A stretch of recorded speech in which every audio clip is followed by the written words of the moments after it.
Warga RT 1 RW 2 Desa Dramaga, Kabupaten Bogor dihebohkan dengan aksi pencurian yang menimpa salah satu rumah warga. Uniknya dalam peristiwa pencurian ini pelaku meninggalkan jejak berupa sendal jepit warna merah milik pelaku di teras rumah korban.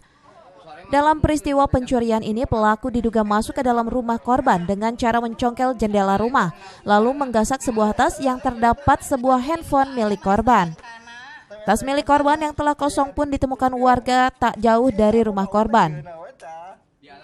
Peristiwa ini diduga terjadi sekitar pukul 2 dini hari ketika para penghuni rumah tengah tertidur lelap. Baru tahunya pagi ya di jam 7-an pagi.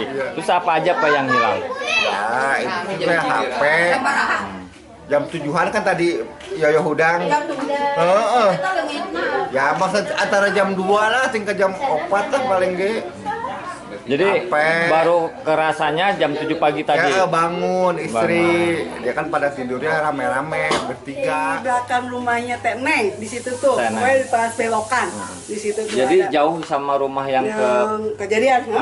Jauh. Tadi kejadian ngelihat itu jam berapa?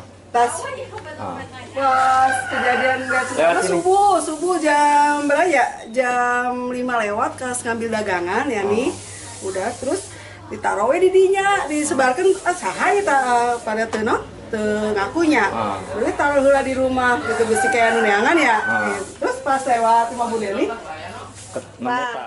Akibat kejadian ini sejumlah warga pun kini menjadi resah dan was-was lantaran ketakutan rumahnya akan disantroni oleh pelaku yang sama. Dari Dramaga, Kabupaten Bogor, Mande Jajar melaporkan.